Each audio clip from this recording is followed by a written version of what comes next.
Assalamu alaikum, hi viewers, how are you? I'm Dimrana from Government Graduate College of Texting. I hope everything's pleasant on your side. Welcome to the world of communication skills and welcome to the world of essay writing. बेटे पिछले lecture में हमने बात की थी ऐसे में जो अब आप आउटलाइंस लिखते हैं राइट, बेयर आउटलाइंस यानी आप हिंट्स देते हैं फिर उसको आप फिल करते हैं, आप उसको अपनी आउटलाइंस को थोड़ा कॉम्प्रिहेंसिवली लिखते हैं. फाइन, आज हम एक एग्जांपल लेते हैं. Let's consider one example and put different outlines over there और उसके पूरे हम पैटर्न की बात करते हैं. तो बेटे ज़रा देखिए एग्जांपल हमारे पास है. To illustrate this method of collecting material and drawing up an outline, let us work out together a simple example for an essay on say the elephant. नहीं बेटे हमने जो ऐसे हिंट्स ऑन ऐसे राइटिंग की बात की थी तो उसमें आज हम बात करने जा रहे हैं. हमने जो टॉपिक चूज़ किया वो बहुत ही आसान है. टॉपिक है एलिफेंट, द एलिफेंट, हाथी जो एक जानवर है. सादा सा टॉपिक लिया ताकि जो कॉन्सेप्ट आपको क्लियर हो जाए. For the sake of clarity of concept we chose this topic. Fine, the subject is so simple that we need not spend any time defining it. अब इतना सादा ये इतना फॉर एग्जांपल क्लियर ये बड़ा सिंपल टॉपिक है तो कोई इसमें रॉकेट साइंस इन्वॉल्व नहीं है कि पहले हम इसके कॉन्सेप्ट को समझें, इसको डिफाइन करें. तो you all know about this animal. Fine, words what is wanted is evidently a descriptive ऐसे. जब बेटे टॉपिक आपको ऐसा दिया जाता है कि सिंपली आपने इसको डिस्क्राइब करना है, टॉपिक ऐसा है द एलिफेंट, तो डेफिनेटली ये कौन सा ऐसे होगा, descriptive essay. And all we have to do is to think of all we can say about the elephant. हमने सोचना है कि हम क्या कह सकते हैं इस जानवर के मुतालिक. आगे ज़रा देखिए डिफरेंट आउटलाइंस हैं, बेयर आउटलाइंस हैं. एक आप जैसे हमने बेटे कॉन्सेप्ट पढ़ा था ब्रेनस्टॉर्मिंग. फाइन, अब ब्रेनस्टॉर्मिंग में हम क्या करते हैं कि whatever comes into our mind, जो भी आइडियाज जैसे तरतीब से जैसे पैटर्न से आते हैं हम उनको वैसे ही पेपर पे उतार देते हैं. तो इसको हम ब्रेनस्टॉर्मिंग कहते हैं. उसको बाद में फिर एक ऑर्डर में, एक सिमेट्री में, एक कोहेरेंस, एक तरतीब हम उसको बाद में देते हैं. फाइन, मुरतब हम उसको बाद में करते हैं.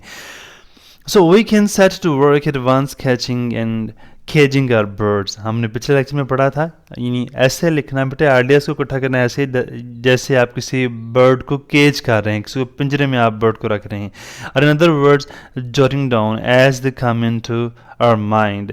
जैसे आपके जहन में आप आइडियाज आते रहेंगे उनको हम जॉट डाउन करेंगे, उनको हम नोट डाउन करेंगे, उनको हम लिखेंगे. Fine, all we can remember about elephants, जो भी हमारे एलिफेंट्स के जहन में आप आता रहेगा हम उसको लिखते रहेंगे. The thoughts may come to us something like this and we will put them down and number them as they occur to us. अब हमने उनको बेटे इस तरतीब से लिखा, ये तरतीब आपके सामने है, जरा मुलाजा करिए. अब बेटे ऐसे है द एलिफेंट. अब नंबर 1 देखिए हमारे जहन में आया largest of all animals. Number 2 जहन में आया used in tiger hunting. Number 3 revengeful story of a tailor and elephant. Number 4 its trunk and large ears. Number 5 found in India and Africa, 2 kinds. Number 6 its skill in piling logs.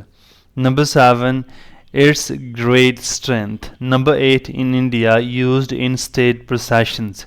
Number 9 how caught and tamed. Number 10 mad elephants. Number 11 elephant grass.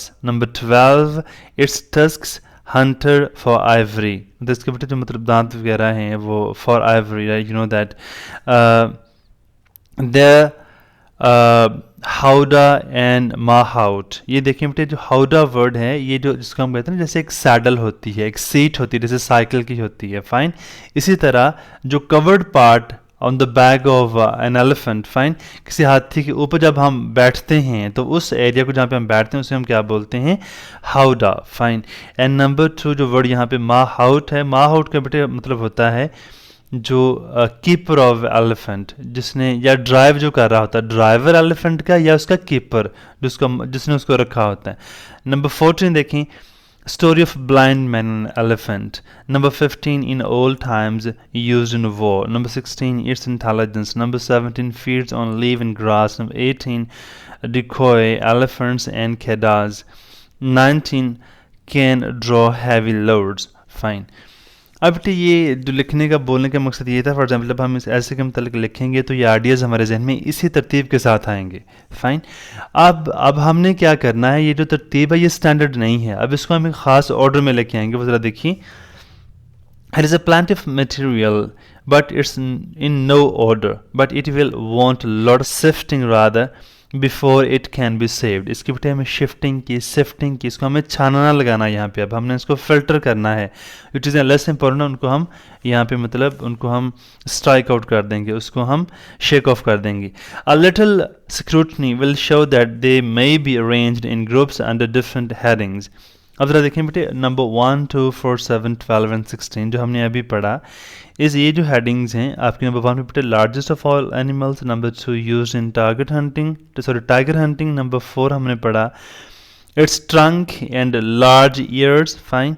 फिर हमने बेटे पढ़ा number 7 it's great strength. Number 12 हमने पढ़ा it's tusks hunted for ivory. And number 16 पे हमने क्या पढ़ा, इट्स इंटेलिजेंस. ये जितने भी हैं are parts of description of an elephant. यहाँ इन तमाम जो हमने डिस्कस किए हैं यहाँ पे हम एलिफेंट को डिस्क्राइब कर रहे हैं. दूसरे नंबर पे क्या आएगा, 2, 6, 8 with 13, 12, 15 and 19 refer to different ways in which elephants are of use to man. जैसे बेटे मतलब ये हमने कहा कि वॉर में यूज़ होता है, हैवी लोड्स को कैरी करने के लिए यूज़ होता है. फाइन. और हमने ये भी पढ़ा कि लाइक मतलब इसको हम डिफरेंट पर्पसेस के लिए यूज़ करते हैं. ये डिफरेंट इसका यानी जैसे इंडिया के अंदर ये स्टेट प्रोसेशंस में जैसे कुछ जुलूस वगैरह निकलते हैं वहाँ यूज़ होता है. फाइन. नंबर 7 देखिए, number 7 and 16 give reasons why the elephant is useful to man. अब 16 में देख लें it's intelligence like this. Right. हम इसको क्यों यूज़ करते हैं ये अब रीज़न आ सकती है. 19, 12 and 18 refer to the hunting of the elephant. अब नंबर 12, 9, 12 एंड 18 जो है इसमें क्या लिखा हो, ये डीको एलिफेंट्स. 18 को बेटे तरह गौर करें, थोड़ा वजाहत तलब है. डीको एलिफेंट्स इनके अंदाज बेटे इसका मतलब ये होता है कि हम बाज़ जानवरों को दूसरे जानवरों के शिकार के लिए हम यूज़ करते हैं. फ़ाइन. उनको देख के बाकी जानवर करीब आते हैं. फ़ाइन. तो इसको हम डिकोय बोलते हैं, इस वर्ड को डिको एलिफेंट्स. यानी इन जानवरों को देख के बाकी जानवर करीब आएंगे, आप उनको फिर कैच करेंगे या फिर उनको आप हंट करेंगे उनको. राइट. नेक्स्ट बेटे देखिए, number 5 and 7 mention the habitat and food of the elephant. अब ये वहाँ कहाँ पे रहते हैं, उनका खाना क्या है, जैसे एलिफेंट ग्रास की हमने बात की थी. We have now classified all the points except number 3, 10, 11 and 14. As to number 11, it is of no use to us as the grass referred to gets its name simply from its great size. No, number 14 would be too long, and besides the story is not so much about the elephant as an illustration of the fact that truth is many-sided. अब देखिए ना बेटे यहाँ पे जो एक कहानी की बात है. Fine. Revengeful story of tailor and elephant. तो हम अपने ऐसे में स्टोरीज नहीं लिखेंगे, लेकिन हमारे जहन में आया, हमने उसको ब्रेन स्टॉर्मिंग करते हुए जैसे जैसे हमारे आइडियाज़ जहन में अंदर आते गए हम उनको लिखते गए. यहाँ पे अब बाकी हमने क्या किया, उसको डिस्कार्ड कर देना जो ऐसे आपका रेलिवेंट, जो पार्ट आपका रेलिवेंट नहीं है. Fine. And beside the story is not so much. Okay, fine. Number 10 might be brought in incidentally and perhaps taken along with number 3, but we may have more than enough material without them. अब number 3 और 10 जो है इसको भी हम discard कर सकते हैं, जैसे एलिफेंट, मैड एलिफेंट्स हैं. राइट. तो अब हमारे पास बाकी मटेरियल काफ़ी है. ऐसे बहुत सारी चीज़ें हमारे जहन में आ जाती हैं जिनको हमें कंसिडर करने की ज़रूरत नहीं होती है. Already something like an outline is emerging from the disorderly mass of material. We see how we may group the different items under such heads as description, habitat, uses, hunting, like this. अब इस तरह बेटे इस तरतीब से पहले हम description देंगे, फिर हैबिटेट उसकी कहाँ पे वो रहते हैं, उसके यूजेस क्या हैं, राइट, हंटिंग एट्सेट्रा, लाइक ऐसे हम इनको तरतीब देंगे. Very soon some such provisional bare outlines as this may suggest itself. अब ऐसे क्या होगा, आपको प्रोविजन मिलेगी, यानी आपको अब ऑटोमेटिकली एक तरतीब, एक आपके पास ऐसा मटेरियल ज़रा ऑर्डर में आना शुरू हो जाएगा। बेयर आउट लाइन्स का मुराद ये होता है कि वो थोड़ी अधूरी होती हैं, मुकम्मल जामे नहीं होती हैं। जैसे बेटे डिस्क्रिप्शन है, हैबिटेट एंड फूड है नंबर 3, एंड वाई हंटेड, क्यों चुका कहलाता है, strength and intelligence making elephant useful to man. Number 5, it's different uses के क्या क्या यूजेस हैं। ये आपके पास बेटे 5 हैं। आप इन्हीं को हम थोड़ा फुल आउटलाइंस बना सकते हैं। जैसे डिस्क्रिप्शन, इसमें हम क्या लिखेंगे, great size and strength, trunk, it's uses, big years, small tell, touch speed. In description में हम ये तमाम बातें लिख देंगे। अब ये फुल आउटलाइंस हैं, कॉम्प्रिहेंसिव आउटलाइंस हैं। हैबिटेट में हम क्या लिखेंगे, नंबर 5 वर्स 17, जो हमने वहाँ पे तरतीब दी थी, नंबरिंग की थी आउटलाइंस की।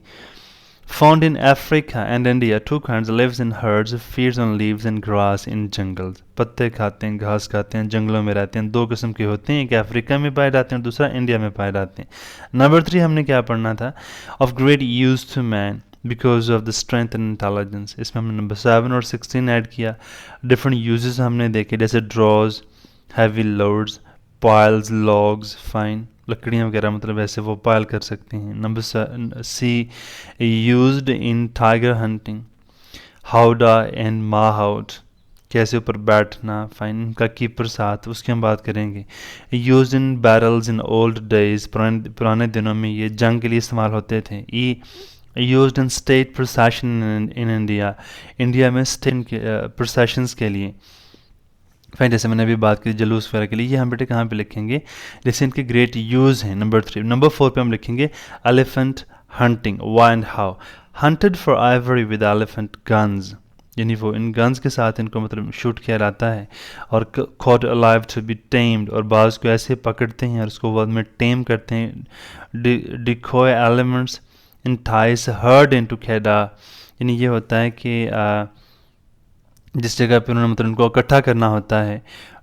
डिकॉय एलिफेंट्स जो होते हैं वो बाकियों को अपनी जगह पे इकट्ठा करते हैं। यानी डिकॉय मैंने पहले भी आपसे शेयर किया कि एक जानवर को हम इस्तेमाल करते हैं बाकी जानवरों को बुलवाने के लिए, इकट्ठा करने के लिए, वहाँ पे फिर हम उनको यानी धोखे से, ट्रिक के साथ हम पकड़ लेते हैं उनको, फिर हम हंटिंग करते हैं।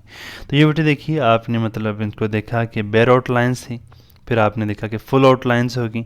अब नेक्स्ट देखिए कि जो बड़ा इम्पॉर्टेंट है कि आउटलाइन अपीयर होनी चाहिए या नहीं। ये देखिए, when we come to write the essay we must keep this outline before us as a guide, but unless we are required to do so the outline should not appear in fair copy of the essay. जब हमसे कहा जाए कि आप outline लिखें तब हमने लिखनी है, अदरवाइज हमने इनको अवॉइड करना है।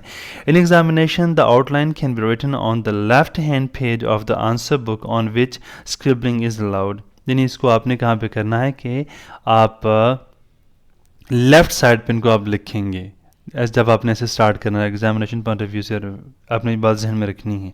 फाइन जी, अब जो बात इंपॉर्टेंट थी वो ये थी, अगर आपको कहा जाए तो आउटलाइन लिखनी है। वैसे नॉर्मली ये जो आप एग्जाम में वगैरह से ऐसे लिखते हैं वहाँ पे ये अपने नहीं लिखते होते आउटलाइंस। फाइन, नेक्स्ट बेटे हमारे पास है राइटिंग द एसे। अब हम ऐसे लिखते हुए ये बात हम पहले कर चुकी हैं, हमने ज़रा इसके अब पैटर्न की बात करनी है, तरतीब की बात करनी है। Number 1, paragraphs. Every essay should be divided into paragraphs and each heading should have at least one paragraph to itself. An essay not thus paragraphed looks unattractive and is not easy to read. तो एक proper rhythm के साथ आपने इसको लेके चलना है। अगर उसकी सिमेट्री में कोई थोड़ा सी कमी आती है तो वो ऐसे आपका अनअट्रैक्टिव सा हो जाएगा, वो लूजली निट होगा। Fine, a paragraph is a group of related sentences that develop a single point. In constructing a paragraph, these principles should be kept in view. हमें पहले पढ़ चुके हैं, बारहा इस पे जिक्र हुआ पिछले लेक्चर्स में कि पैराग्राफ में जितने भी फ़िक्रे हम लिखते हैं वो आपके मेन टॉपिक से रिलेटेड होने चाहिए। एक पैराग्राफ में आपने एक ही टॉपिक को डिस्कस करना है। Number 1, unity. The paragraph must treat one subject only. Number 2, variety. Paragraph should not all be of the same length or of the same monotonous structure. यानी इसमें बेटे जो वैरायटी है मतलब बाज़ में सिमेट्री आ भी सकती है, लेकिन अगर आप उसमें वैरायटी एक तो आपने स्ट्रक्चर के एतबार से है, वैरायटी वैसे भी आप अंदर मतलब इंट्रोड्यूस करवा सकते हैं कि बड़ा मोनोटनस सा स्टाइल ना हो कि एक ही तरह के आप अंदर स्ट्रक्चर यूज़ किए जा रहे हैं। फाइन, या लेंथ के एतबार से भी ये मतलब इसमें भी मुख्तलिफ आरा हो सकती हैं कि बहुत भी बेढंगा सा ना हो कि एक बहुत बड़ा है, ये थोड़ी बहुत वेरिएशन अगर आती जाए तो उससे भी आर्गूमेंट पे ये डिपेंड करेगा, उससे भी आपकी ऐसे में वैरायटी पैदा होती है। I think you got it. Number 3 हमारे पास है लॉजिकल सीक्वेंस ऑफ थॉट। हमारा जो थॉट्स हैं वो लॉजिकली आपस में कनेक्ट होने चाहिए। किसी बच्चे ने बेटे क्वेश्चन भी पूछा था कमेंट्स में, ज़रा वो अगर मतलब वो सुन रहे हैं बेटे यहाँ पे वो देख लें। लॉजिकल सीक्वेंस ऑफ थॉट से बेटे मुराद ये होता है कि आपका जो भी थॉट हैं वो एक दूसरे से आगे इमर्ज होने चाहिए, यानी उनकी आपस में कनेक्टिविटी हो। यानी आप कोई भी बेटे बात करें कि आप कहें जी मैं जब खेतों में गया तो वहाँ मैं क्या देखता हूँ, साथ ही आपको बात कर रही है रात मैंने होमवर्क छोड़ दिया, वो मुझे टीचर की बड़ी फिक्र थी। अब देखिए बात तो आप कर रहे हैं अपनी फील्ड्स की, the birds chirp, performers are working over there, कि आपने वहाँ पे क्या महसूस किया, साथ ही आपको आपका होमवर्क याद आ गया। तो ये लॉजिकली जो मतलब लॉजिकल डिसकनेक्शन होता है, जब चीज़ों को आप बेटे वेल नेट नहीं करते, ये आपके ऐसे को बड़ा ही बेढंगा कर देता है, बोरिंग कर देता है। तो ये लॉजिकल सीक्वेंस ऑफ थॉट से मुराद होता है कि every second line should be connected to the first line, every second thought should be connected to the earlier thought. Fine, आगे बढ़ते देखें। नेक्स्ट हमारा जो पॉइंट है टॉपिकल सेंटेंसेस जो हैं, the most important sentences of a paragraph are the first and the last. ये बड़ा इंपॉर्टेंट है, ऑब्जेक्टिव पॉइंट ऑफ व्यू से भी आप इसको देख लें कि बेटे पहला सेंटेंस आपके पैराग्राफ का और आखिरी सेंटेंस, ये दोनों बड़ा इंपॉर्टेंट होते हैं। Fine, in many paragraphs the first sentence states the subject and it's called topic sentence. यानी बहुत सारे पैराग्राफ में ये होता है कि जो पहला सेंटेंस आपका होता है उसमें आपका सब्जेक्ट होते हैं, आप बता रहे होते हैं कि मेरा थीम या जो भी मेन हेडिंग आप क्या करने जा रहे हैं, और उसको आपका केस सेंटेंस भी बोलते हैं और टॉपिक सेंटेंस भी बोलते हैं। The concluding sentence may sum up effectively what has been said in the paragraph. आपका जो कंक्लूडिंग सेंटेंस है वो क्या बताएगा कि आपने पिछले पूरे पैराग्राफ के अंदर आप क्या डिस्कस करते जा रहे हैं, उसकी एक समरी सी, उसका जो क्रक्स है, जो थीम है, आपके आखिरी फिक्र के अंदर होना चाहिए। सेकंड देखें, ये भी बड़ा इंपॉर्टेंट है स्ट्रक्चर ऑफ एन ऐसे, कि ऐसे का एक स्ट्रक्चर अब क्या होता है। ये मेन है कि जिसमें आपने introduction, main body of the ऐसे और कंक्लूजन, ये बड़ा एक इजी सा स्ट्रक्चर है। अब जो बॉडी है उसमें के पैराग्राफ्स हो सकते हैं, इंट्रोडक्शन बहुत ज़रूरी है, कंक्लूजन बहुत ज़रूरी है, ये बहुत इंपॉर्टेंट है, सुनना इसको बेटर ज़रा अच्छे से देख लें। अब देखें कि we may divide an essay into 3 parts, the introduction, the body of the essay and the conclusion. 3 चीज़ें, मतलब जैसे प्रोलोग, आगे तकरीर है, फिर epilogue, like this, right. essay and the conclusion, fine, ये number 3।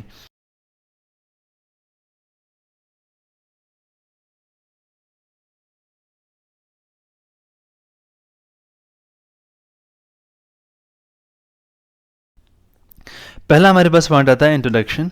This in short essay must be very brief. इसको आपने बहुत मुख्तसर लिखना होता है। It would be absurd to have the porch bigger than the building itself. बड़ी अच्छी एग्जांपल है बेटे, आपको बिल्डिंग बना रहे हैं, घर बना रहे हैं, अगर आपकी ड्योडी, आपकी पोर्च आपकी सारी बिल्डिंग से बड़ी हो तो ये बड़ा ही अजीब व गरीब लगेगा। फाइन, बड़ा बेढंगा लगेगा, मतलब इसमें कोई भी सिमेट्री नहीं होगी। फाइन, कोई आपको वो लॉजिकल कनेक्टिविटी आपको नज़र नहीं आएगी। फाइन, एक तासुर अच्छा नहीं आएगा। अब आपने करना क्या है कि जो आपका पैराग्राफ है, इंट्रोडक्टरी पैराग्राफ, उसको आपने बहुत मुख्तसर लिखना है, बहुत ब्रीफ लिखना है। Fine, it would B absurd to have the project bigger than the building itself. It may be simply a sentence or a very short paragraph. ये फिक्रा भी हो सकता है जो आपने तारुफ देना है, और ये बड़ा मुख्तसर सा छोटा सा आपका पैराग्राफ भी हो सकता है। But it should always be arresting and pertinent to the subject. लेकिन ये हमेशा क्या हो, it should always be arresting and pertinent to the subject. यानी आपने जितनी भी अपनी इंटरेस्ट पैदा करना होती है अपने एसे के अंदर, वो कहाँ से आप पैदा करते हैं, अपने इंट्रोडक्शन के साथ। यानी रीडर तभी आपका चेकर, तभी आपको इंटरेस्ट के साथ अगला आपका पेपर चेक करेगा, या आपको रीडर आपका जो मतलब बॉडी ऑफ द एसे है वो पढ़ेगा, अगर आपने इंट्रोडक्शन में बड़ी अट्रैक्शन क्रिएट की हुई है। The introduction may consist of definition और a quotation, proverb, very brief story और general remark leading up to the subject. यानी जो भी आपने वहाँ पे करना, कोटेशन अंदर हो सकती है, डेफिनेशन हो सकती है, को आप प्रोवर्ब यूज़ कर सकते हैं, बहुत ही कोई ब्रीफ स्टोरी आप अंदर लिख सकते हैं या कोई जनरल आप रिमार्क दे सकते हैं। ये तमाम के तमाम जो हैं आपको जो टॉपिक सेंटेंस है उससे रिलेटेड होने चाहिए। आगे बढ़ते सेकंड हमारा जो पॉइंट बनता है वो है द बॉडी ऑफ द ऐसे। ये बड़ा मतलब इंपॉर्टेंट है, ये मेन ऐसे आपका ये होता है the this is really the essay itself the house to which the introduction is the front door. ये ऐसा मतलब अगर आप इंट्रोडक्शन आप दरवाज़ा है आपके ऐसे का तो ये पूरा क्या होगा, सहन होगा, पूरा घर होगा आगे। फाइन, ये ज़रा देखिए the house to which the introduction is the front door and the conclusion the back door or the exit. और जो कंक्लूजन होगा वो आपका, आप ये समझें कि बैक डोर है आपका, एग्जिट है, आप कंक्लूजन की तरफ जाते हैं। In arranging the body of the essay, observe proportion, that is, let each part have due weight given to it. If the subject is the good and bad influence of the newspapers, यानी जो भी बेटे part है आपके essay का वो introduction है, उसकी बॉडी है या कंक्लूजन है, वो प्रॉपरली जो स्टफ है, जो मटेरियल है, जो कंटेंट है वो उसके मुताबिक होना चाहिए, उसका वेटेज, उसके लॉजिक्स, फाइन, उसकी लेंथ इवन। अगर आपके पास कहते हैं कि ऐसे ऐसा आ जाता है कि हम कहते हैं कि अच्छे और बुरे असरा जो इन्फ्लुएंस हैं न्यूज़पेपर के, अखबारात के, वो हम पढ़ते हैं। Do not devote 3/4 of the essay to good influences and so leave only 1/4 for the bad. ऐसा ना हो कि आप सारे की सारी इसकी अच्छाइयाँ लिख दें और सिर्फ 3-4 अच्छाई, मतलब सारा आपके जो 3 पार्ट्स हैं उसमें आपने अच्छाइयाँ लिखी हैं और एक पार्ट में आपने उसकी कोई बुराई लिखी है। ये आपका ऐसे फिर लॉजिकली कनेक्टेड नहीं होगा, इसके अंदर एक सिमेट्री नहीं होगी। फाइन, आपने क्या करना है, the good and bad influence of newspaper, do not devote 3/4 of the essay to good influences and so leave only a quarter for the bad. Closely follow your full outline throughout. The paragraph should be well constructed and should be related to one another according to the direction of your outline. जैसे आपने outlines पहले लिखी हैं, अगर आपसे कहा गया कि आपने लिखनी है तो उसी के मुताबिक आप अपना ऐसे लेके चलेंगे। And as far as possible the connection between one and another should be shown, avoid padding and keep to the point. Padding बेटे होता है, हम इसको एग्जेजरेशन कह सकते हैं, एम्बेलिशमेंट कह सकते हैं, कलरिंग कह सकते हैं। जो आप आराइश व ज़िबाइश करेंगे अपने ऐसे की, बड़ी फ्लावरी लैंग्वेज यूज़ करेंगे, फाइन, बेतुकी तहें चढ़ाते रहेंगे, उसको हम पैडिंग बोलते हैं। Fine, take pains in selecting words and phrases which exactly express the ideas which you have in mind, and frame your sentences so that they are quite clear and forceful. ये भी बेटे आपने देखना है, आपने अच्छे तरीके से अपने वर्ड्स को, अपनी फ्रेजेस को देखना है, और जो उनका चुनाव होगा वो आपके आइडिया, जो भी आपके ख्यालात हैं उनकी वो सही तरह से वो रिफ्लेक्शन कर रहे हैं, उनकी अक्कासी कर रहे हों। फाइन, मतलब बहुत बिफिटिंग फ्रेजेस एंड वर्ड्स आपने यूज़ करने हैं अपने ख्यालात को रिप्रेजेंट करने के लिए, उनकी एक्सप्रेशन के लिए। फाइन, नेक्स्ट देखिए, avoid the use of unnecessary words in revising your essay. Look out for the useless repetitions and redundant expressions and strike them out. इन जो चीज़ें फजूल बेटे आपने अंदर लिखी हुई हैं उनको आपने स्ट्राइक आउट कर देना, निकाल देना है। Match the words to the sense and adopt the style to the subject matter. Do not write frivolously on a serious subject. मतलब अगर आपका सब्जेक्ट बहुत सीरियस है वहाँ पे फिर आपको फ़नी होने की कतन ज़रूरत नहीं है। अगर आपका ऐसे बहुत लाइट है तो वहाँ पे बहुत ज़्यादा आप कहें कि बहुत ज़्यादा आपको सीरियस या पॉन्डरिंग की वहाँ पे ज़रूरत नहीं है। फाइन, अब जो हमारा लास्ट पार्ट है द कंक्लूजन, ये भी बहुत इंपॉर्टेंट है, इसको भी ज़रा देखिए। As the introduction should arouse interest, the conclusion should satisfy it. जैसे बेटे हम बात कर रहे हैं कि आपने बहुत इंटरेस्ट, सस्पेंस है, कि आपने क्यूरियोसिटी से क्रिएट करना होती है अपने इंट्रोडक्शन के अंदर।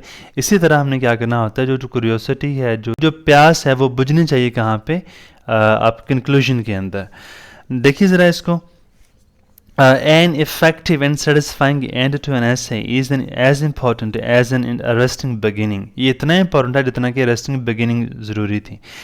An abrupt or feeble ending may spoil the whole effect of the essay. A good conclusion may consist of a summing up of arguments of the essay. अब कंक्लूजन में क्या चीज़ें होना चाहिए इनको ज़रा गौर करिए। तमाम जो आपने आर्गूमेंट्स दिए उनको आप सम अप कर दें, उनकी समरी से बयान कर दें, उनको मुख्तसर तरीके में आपने एक पैराग्राफ के अंदर लिख दें। नंबर 2 क्या हो सकता है, final conclusion drawn from the subject matter. आपकी क्या मतलब, आपने डिडक्ट क्या किया, आपने इन्फर क्या किया। फाइन, आपकी फाइंडिंग्स क्या हैं वो आप यहाँ पे लिख सकते हैं। फिर आप क्या लिख सुटेबल कोटेशंस, आप यहाँ पे कोटेशन एक बड़ी सुटेबल हो, अप्रोप्रिएट हो, वो आप यूज़ कर सकते हैं। A sentence that strikingly expresses the main point you want to drive home, यानी वो ऐसा कोई फिक्रा, ऐसी कोई लाइन जो आप बिल्कुल आपके सब्जेक्ट मैटर जो आप साबित करना चाह रहे थे उसकी बिल्कुल अक्कासी करें, वो आप एंड पे लिख सकते हैं। नेक्स्ट देखिए, finally a few words about your style in writing to acquire, आप देखें कि आपका स्टाइल ऑफ राइटिंग कैसा होना चाहिए। To acquire a simple, direct and forceful style in writing calls for constant practice. अब बेटा ये जो मतलब प्रैक्टिस होती है बहुत बड़ा गुरु होता है, इसका आपने ख़ास ख्याल करना है कि प्रैक्टिस के बगैर कुछ भी मुमकिन नहीं है। It does not come by nature as by Pope says, true ease in writing comes from art not chance. जब बेटे आप आर्ट प्रैक्टिस करेंगे फिर ये आएगा, ये सिंपल कुछ चांस कोई ऐसे एक्सटर्नली ये चीज़ें नहीं होती हैं। The secret of clear writing is clear thinking. So be perfectly clear about what you want to say, and then say it as directly, as simply, as concisely as possible. Be direct. Use short sentences in preference to long and involved periods. Be simple. Do not attempt any oratory or flowery language, but use simple words and constructions and avoid elaborate and superfluous words. नहीं बेटे आपने फ्लॉवरी language use नहीं करनी, बहुत सादा लिखना है, to the point लिखना है, सिंपल लिखना है, डायरेक्ट लिखना है और फोर्सफुल लिखना है। Never use two words where one will do, right. अगर कोई आपके पास मुनासिब एक लफ्ज़ है तो वहाँ पे ज़्यादा लफ्ज़ों की ज़रूरत नहीं है। जैसे शेक्सपियर ने भी बेटे कहा था कि brevity is a soul of wit, fine. अब ये देखें कि आपका जो be natural, don't try to imitate any author's style, however eloquent, but be yourself. कोई स्टाइल, किसी का स्टाइल कितना ही उसमें फसाहत बलागत हो, लेकिन आपने बच्चे अपने ही अंदाज में उसको कंक्लूड करना है। समझ गई बात? लिए बेटे आपका ये जो बड़ी इंपॉर्टेंट चीज़ें थी मेरे ख्याल आपने उनको अच्छे से पढ़ लिया। बाकी समरी और मेथड प्रोसीजर है वो बेटे आपने देख लेना है, फाइन। ये इसको ज़रा समराइज़ कर लें आप खुद से, इनके पॉइंट्स आप देख लें, कुछ ऑब्जेक्टिव पॉइंट ऑफ व्यू से देख लें कि ऐसे क्या होता है। फिर एक्सपोजिटरी ऐसे इज़ मोस्टली इन्फॉर्मेटिव होता है, परसुएसिव ऐसे जो होता है aims to convince the reader, right. Descriptive essay क्या होता है, presents a visual impression of a person, place, event और एन ऑब्जेक्ट, फाइन। ये डिफरेंट मतलब आपकी ऑब्जेक्टिव पॉइंट ऑफ व्यू से आपने ऐसे इनकी आउटलाइंस बनानी है, ऐसे आपने मतलब की पॉइंट्स बना लेने। तो ये बेटे आपका आज का लेक्चर था जिसमें आपका ये जो चैप्टर था ऐसे राइटिंग का वो अपने अख्ताम को पहुंचता है। इसको अच्छे से आप पढ़ लीजिए, इसको अच्छे से आप देख लीजिए। इंशाल्लाह see you in the next video with the next chapter. Till then stay blessed, अल्लाह हाफिज़।